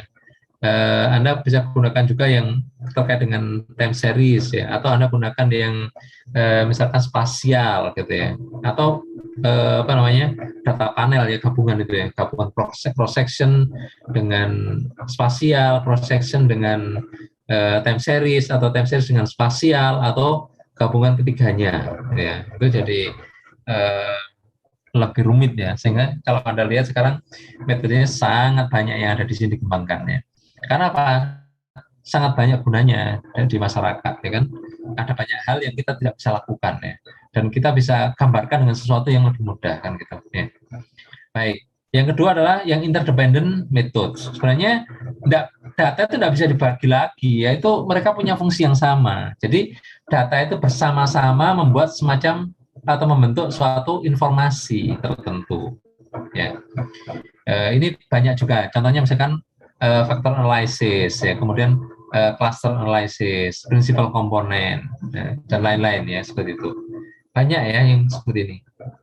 Nah, yang ketiga, sementara menurut Hare hanya satu, yaitu SAM, yaitu dependent dan interdependent methods. Karena di situ ada dalam model ada dua submodel ya. Jadi di tengahnya misalnya gitu ya.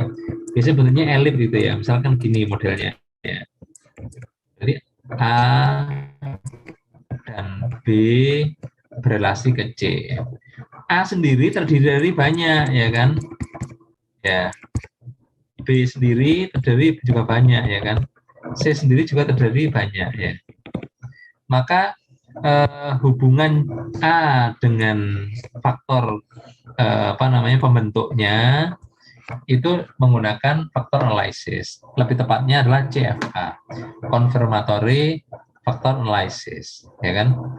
Sedangkan bagian yang di dalam ini polanya semacam regresi, disebut path analysis. Itu yang disebut dengan SAM. Ya, jadi di SAM ini ada dua hal sekaligus, yaitu yang dependent dan interdependent. Yang interdependent yang ini tadi ya. Jadi masing-masing lingkaran ini dibentuk oleh atau dijelaskan oleh akar-akarnya ini ya, informasi ini ya.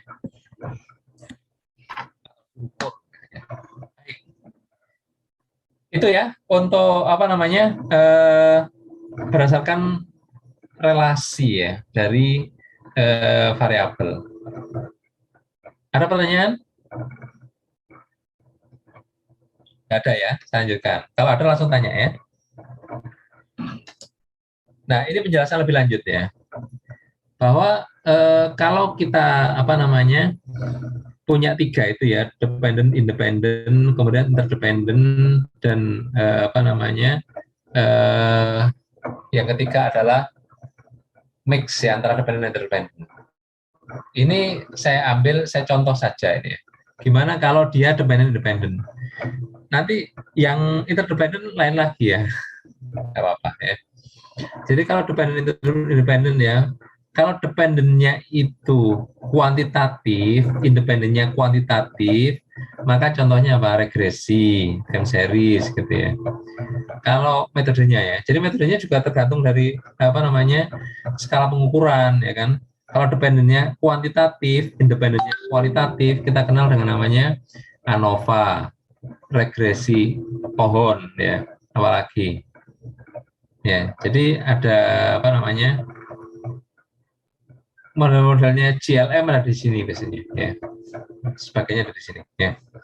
Baik, kemudian kalau dependennya kualitatif, independennya kuantitatif, maka kita kenal yang namanya diskriminan. Kemudian model-model klasifikasi ada di situ ya. Terus regresi logistik ada di situ ya. Bagaimana kalau dependennya kualitatif, independennya kualitatif? Contohnya klasifikasi. Loh, kok mau masuk dua kotak? Ya, klasifikasi itu tidak penting ya. Dia itu yang masalah kuantitatifnya. Tidak masalah ya. Untuk independennya kuantitatif atau kualitatif dia tetap bisa digunakan. Cuman cara pengukurannya beda. Nanti kita akan itu sudah Anda pelajari ya di statistika bisnis ya. Di situ Anda kenal dengan istilah korelasi ya. Korelasi itu ada korelasi Spearman ya, ada korelasi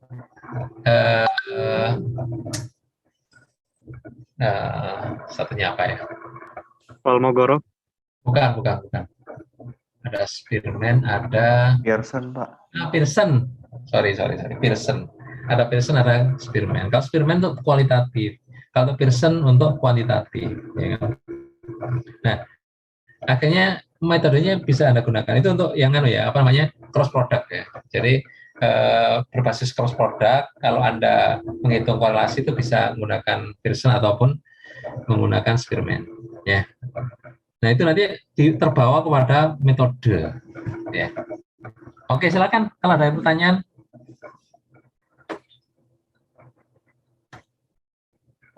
Nggak ada. Baik, waktunya sudah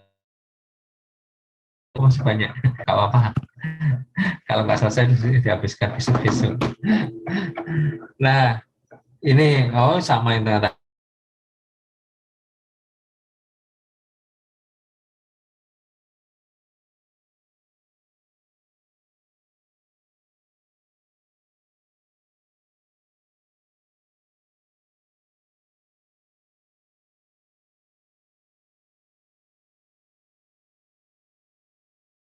Halo, bisa ya? Maaf ya, terlempar. Problemnya kalau online ya. Baik ya, saya share lagi.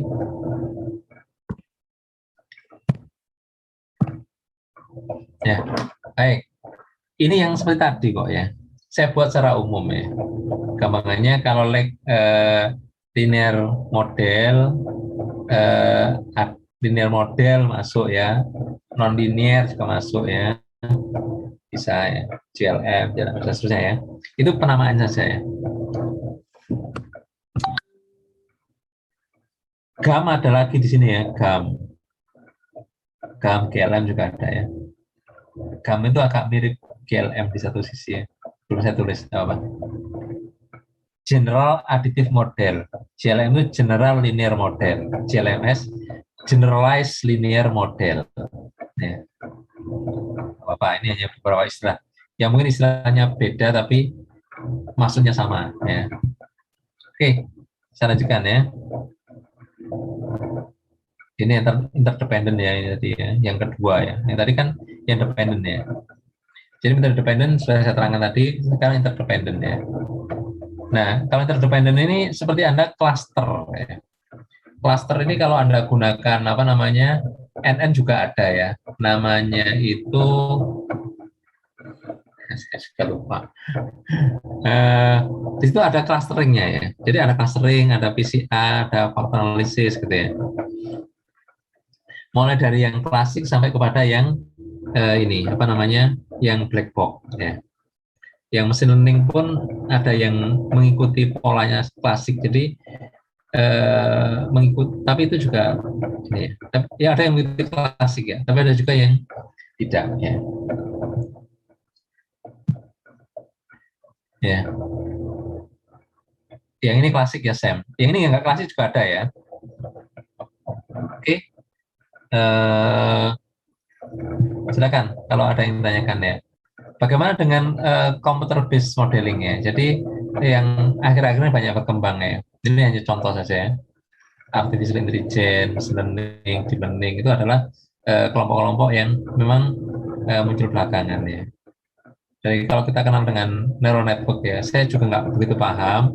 Tapi sepemahaman saya kalau baca buku ya, nggak tahu bukunya itu juga benar enggak ya, ataukah justru menyesatkan saya ya. Deep learning dengan neural network itu hanya nama lain yang saya lihat ya, nama lain saja ya. Jadi apa namanya, karena neural network itu banyak dipakai menggunakan struktur atau arsitektur yang sederhana, kemudian orang ternyata mengembangkan baru dengan arsitektur yang lebih kompleks gitu ya, maka dikasih nama baru yang namanya deep learning, hanya itu ya. Jadi orang terasa lebih keren ya, ada barang baru, padahal itu juga barang lama tapi dengan kemasan baru karena yang baru ini menspesifikasi dari lebih kompleks gitu ya. Jadi misalkan hidden layer-nya lebih lebih dari satu ya. Jadi secara umum kalau Anda belajar neural network itu ada 3 ya yang pengaruh ya. Yang pertama adalah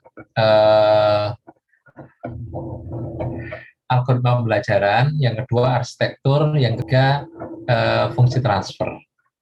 Ya. Jadi kalau salah satu saja dari 3 kombinasi itu ada perubahan, maka namanya bisa lain ya. Jadi lebih keren, ya. Jadi lebih apa namanya, RNN, terus apa lagi? namanya bawaan sekali ya, karena sebenarnya itu secara basicnya ya NN juga, ya sama dengan deep learning ya, NN juga, cuman ada perubahan. Ya, jadi kalau 3 komponen itu Anda rubah, ya dia berubah. Jadi misalkan Anda menggunakan fungsi transfer. Fungsi transfer itu apa dalam NN? Anda sudah belajar di mesin learning ya? Saya ngulangi istilah Jawanya nguyai segoro ya. Anda sudah paham, diterangkan. Ya, jadi di sini makanya kalau fungsi transfer itu adalah fungsi yang merubah suatu data menjadi data lain di dalam node-nya ini NN ya. Di dalam NN kan terdiri banyak node ya. Jadi NN itu ada beberapa node ya, titik ya, atau sel gitu ya. Kemudian dari sel ke sel berikutnya, dalam satu sel dia mengalami perubahan data, kan gitu ya. Kemudian ditransfer ke sel yang lain, ya, sampai kepada sel terakhir. Ya. Nah itu yang pertama adalah dari ini, yang fungsi transfer. Fungsi transfer berarti adalah fungsi yang melakukan perubahan data di dalam sel. Ya. Anda macam-macam gitu ya. Anda menggunakan linear, menggunakan hard linear, menggunakan tangan hiperbolik, Anda menggunakan sigmoid, Anda menggunakan macam-macam ya di situ ya. Itu pengaruh ya. Beda fungsi transfer, maka beda. Kadang-kadang nama NN-nya jadi beda ya. Yaitu kadang pengarang atau penulisnya itu merasa kalau dikasih NN nggak jelas gitu kan bisa macam-macam ya. Kalau punya saya ini khusus yang dia menggunakan sigmoid misalkan gitu ya. Jadi dikasih nama lain misalkan ya gitu. Yang kedua adalah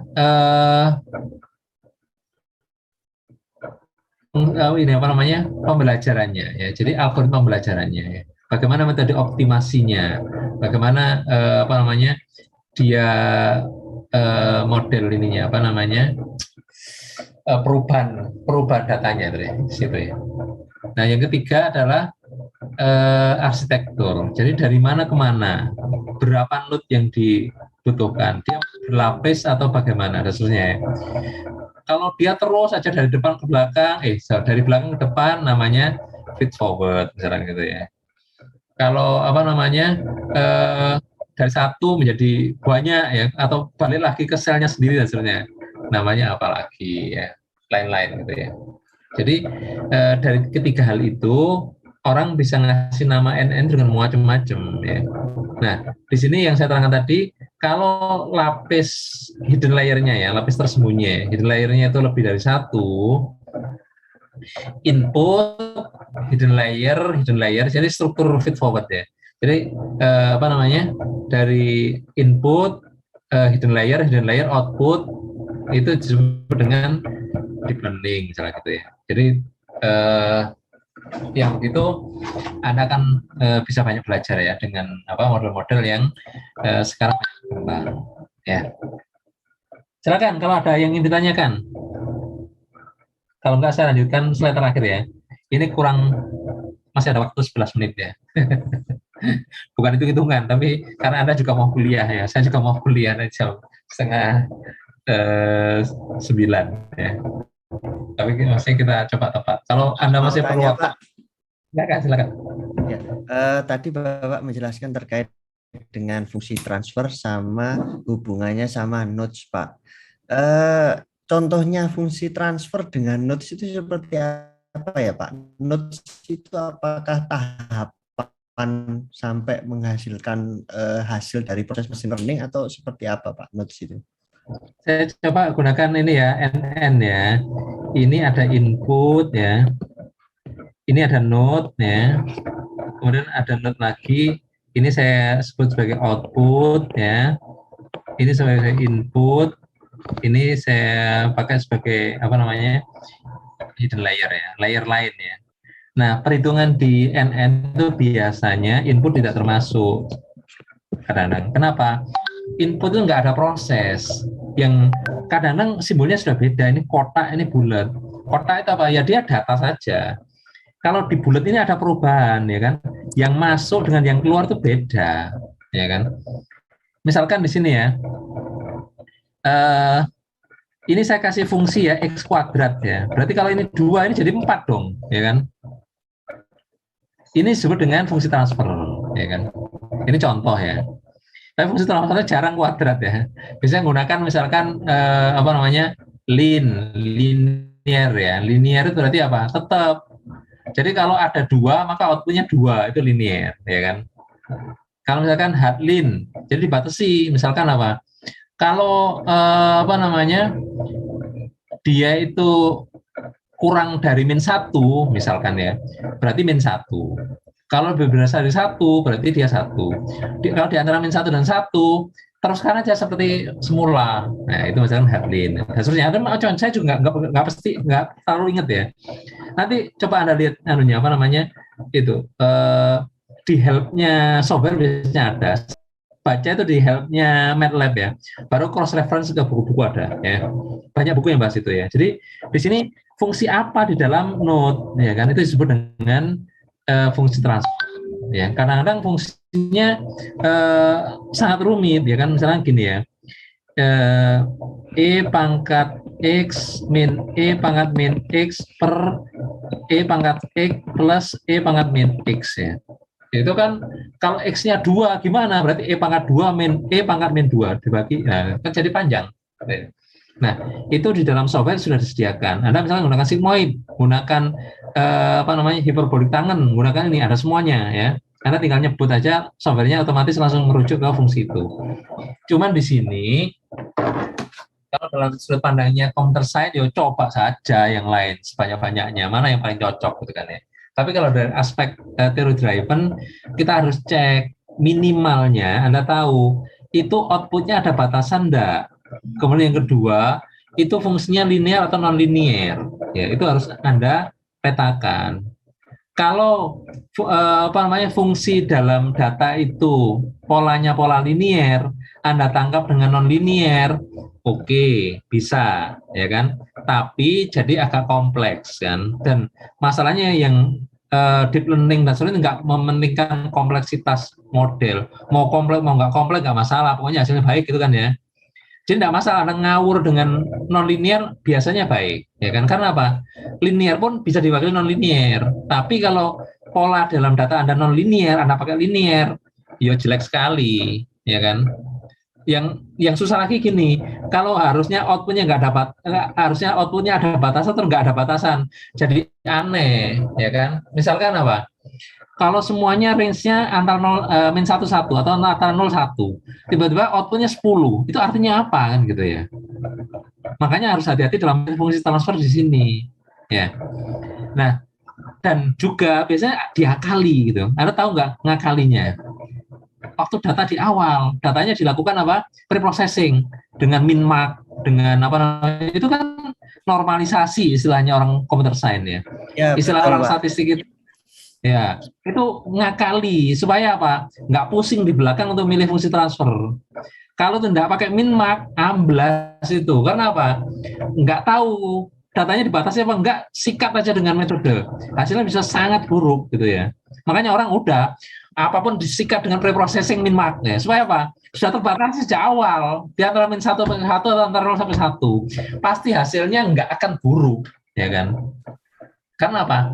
Udah dikekang di inputnya, nggak boleh lebih dari 1, nggak boleh kurang dari 0 atau -1, tergantung ini ya, tergantung min-max-nya ini ya. Biasanya ya tergantung lah, 0,1 atau -1,1 biasanya itu hanya scaling biasanya itu ya. Ya, scaling gitu ya. Itu kan ngakali itu ya. Artinya nggak mau mikir yang benar yang mana, pokoknya disikat pakai itu, selesai, ya kan gitu ya. Nanti problemnya adalah mengembalikan. Gimana Anda mengembalikan kalau data semula? Ngeramal sih mudah, ini bagus. Ayo coba kembalikan. Berarti kembalikan ke fungsi semula, kan gitu ya. Bagaimana Anda nguplok-nguplok di depan tadi ya, Anda bagi dengan apa, Anda kali dengan apa, di-invest harusnya di belakangnya, waktu outputnya. Nggak cukup dengan hasilnya bagus. Ayo, kembalikan kalau meramal gitu. Harus begitu, ya. Itu saja masalahnya. Kalau orang mau ngakali lagi bisa apa? Datanya yang untuk meramalkan itu dipakai di scaling juga, itu nakal itu kan, itu model gitu. Dia nggak mau susah-susah untuk kembalikan ke semula, dia mau reportnya pokoknya modelnya baik gitu aja, dia nggak mau tahu gimana realitasnya kan gitu.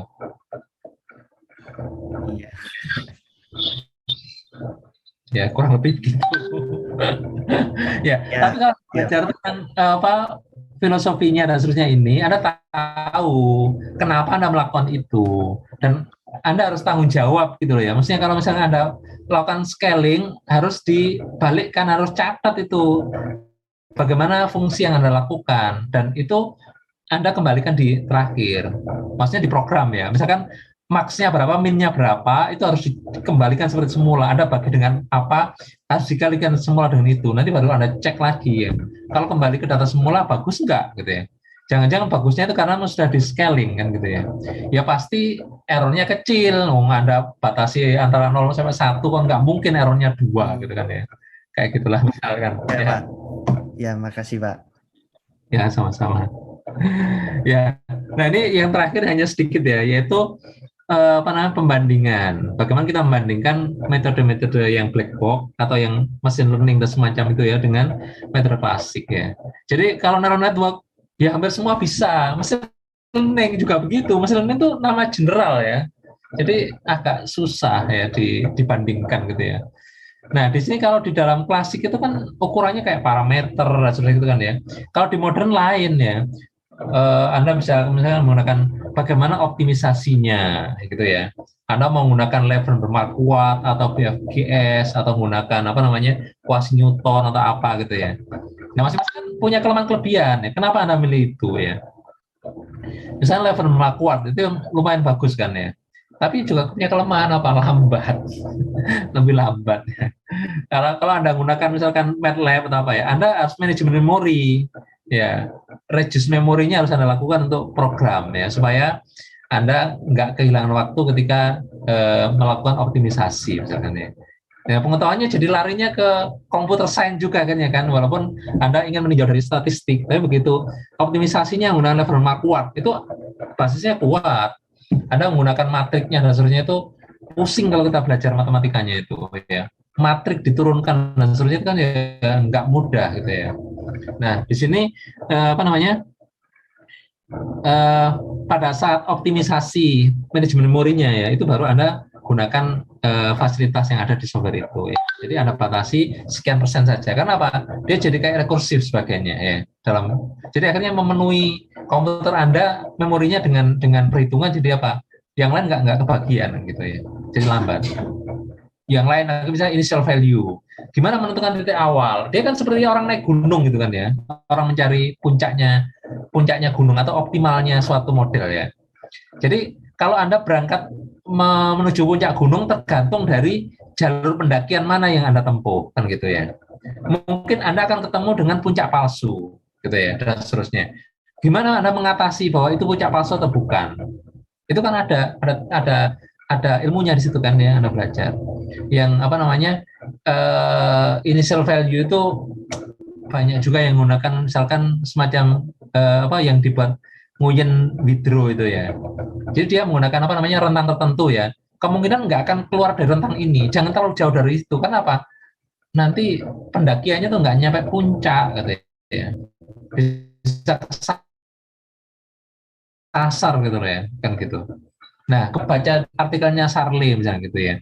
Berapa kali naik gunung supaya pasti kita temukan salah satu pendakian itu pasti sampai puncak kan gitu ya. Ada itu ya. Sarli mensimulasi itu minimal 20 initial value ya kan. Jadi kalau Anda melakukan simulasi atau menghitung menggunakan machine learning dan Anda initial value-nya hanya satu kali, diragukan gitu ya. Bener enggak? Jangan-jangan Anda itu pas puncak palsu atau optimal palsu gitu kan ya. Ya. Jadi kalau menurut Sarli 20. Saya coba sendiri sampai 50. Ternyata memang benar ya. Di atas 20 itu perbaikannya ya ada yang bagus dan nggak bagus. Tapi sebagian besarnya itu nggak banyak perubahannya. Kalau 50 sudah saya coba itu nggak pernah dapat yang lebih bagus. Lebih bagus lagi maksudnya ya. Jadi saya coba simulasi untuk 50 kali initial value ya. Saya gunakan dengan saya ukur dengan variansnya ya. Ternyata nggak bisa mendapatkan yang lebih bagus lagi di atas 50. 20-50 itu ada perubahan tapi kecil sekali ya. Makanya tulisannya Charlie itu benar 20 itu ya. Dan kalau Anda gunakan yang software yang statistik seperti R ya, itu sudah otomatis kayak gitu itu, sudah dicoba gitu ya. Kalau Anda gunakan yang lain yang sebagian tidak dibatasi. Jadi kalau 1 kali ya 1 kali. Jadi harus hati-hati ya, Anda gunakan software, Anda harus tahu software itu sudah ada perangkatnya enggak ya. Dan macam-macam ya. Ini banyak yang apa namanya? Hal-hal yang Anda harus ikutkan ketika Anda menggunakan black box ya. Jadi black box itu bukan hanya sekedar Anda cemplung nih data muncul output selesai, bukan. Hal-hal yang menjadi constraint dari black box itu harus Anda perhatikan ya. Yang saya sebutkan seperti optimisasi, initial value, boundary-nya, kemudian learning algoritmnya, feature selection-nya, akurasinya, terusnya itu banyak ukuran ya. Nah, saya baca itu 20-an atau berapa gitu ya, yang untuk melihat itu ya. Jadi bukan berarti black box itu mudah juga ya. Jadi Anda harus juga memperhatikan banyak hal kan gitu. Kalau lebih begitu ya, kira-kira ya. Jadi dari sisi metode, ya ini hanya sekedar gambaran kasar ya. Paling nggak itu Anda kira-kira tahu petanya, kira-kira begitulah ya. Kalau Anda mulai itu ada beberapa sudut pandang yang harus Anda perhatikan. Jangan sampai Anda memilih metode yang salah. Itu saja. Atau paling tidak ya, sebenarnya bukan nggak ada metode yang benar ya. Tapi maksudnya jangan yang fatal ya. Kalau salahnya ditoleransi tidak masalah ya. Baik, ada pertanyaan Anda kira-kira? Pak, bertanya Pak. Oh, silakan. Mungkin maaf Pak, agak kembali ke tadi, agak awal.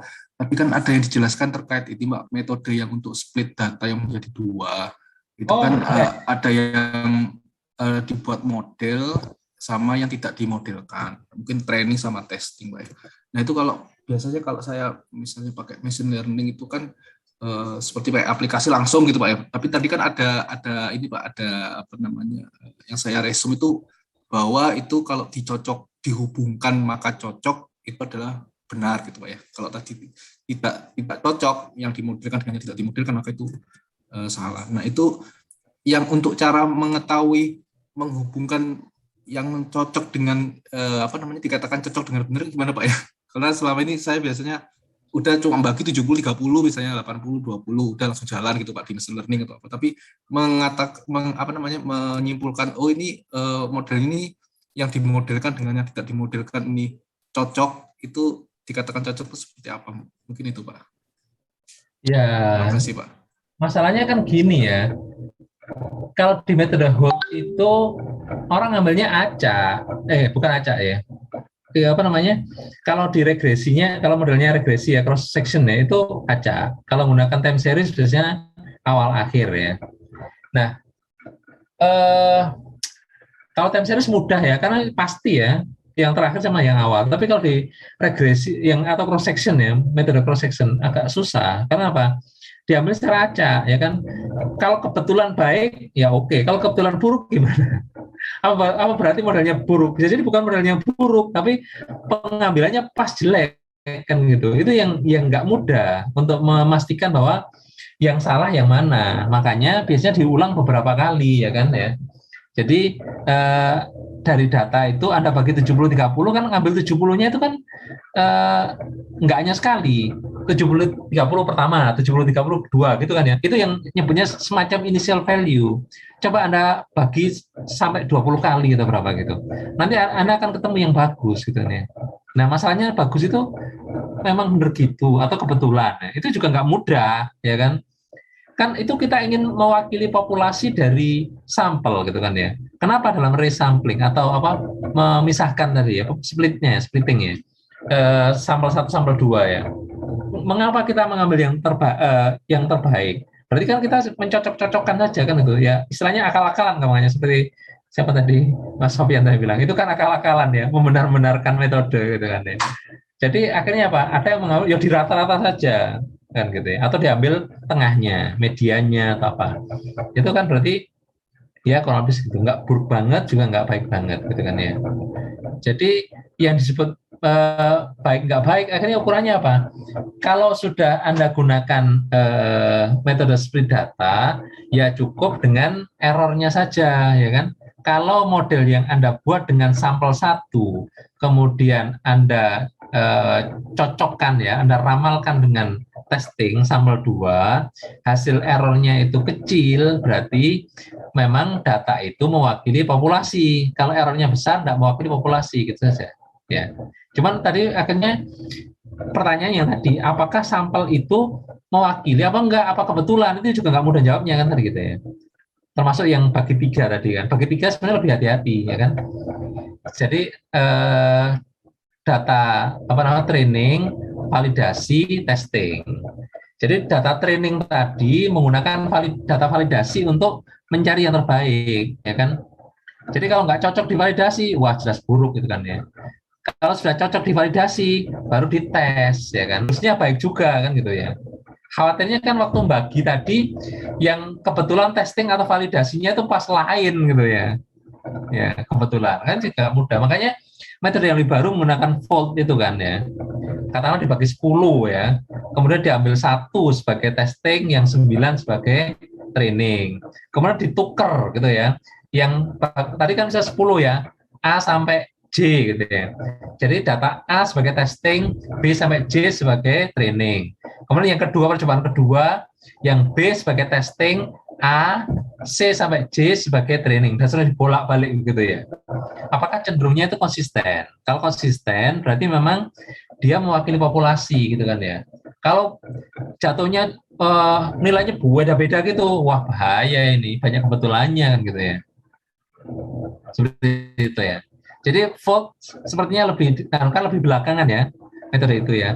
Kelihatannya lebih disukai dan lebih handal daripada kalau menggunakan yang hold ya. Yang training testing atau training validasi testing ya. Demikian Mas Aswin. Baik Pak, terima kasih Pak. Ya, sama-sama. Baik ya, waktunya sudah lebih 17, nanti 30 juga Anda belajar lagi, saya juga belajar lagi ya dengan kelas lain. Terima kasih. Kita sampai di sini ya. Nanti kita ketemu di minggu depan dengan acara yang lain ya, yang sama tapi dengan topik yang berbeda. Terima kasih. Selamat malam. Assalamualaikum warahmatullahi wabarakatuh. Waalaikumsalam. Recording stopped. Langsung end ya.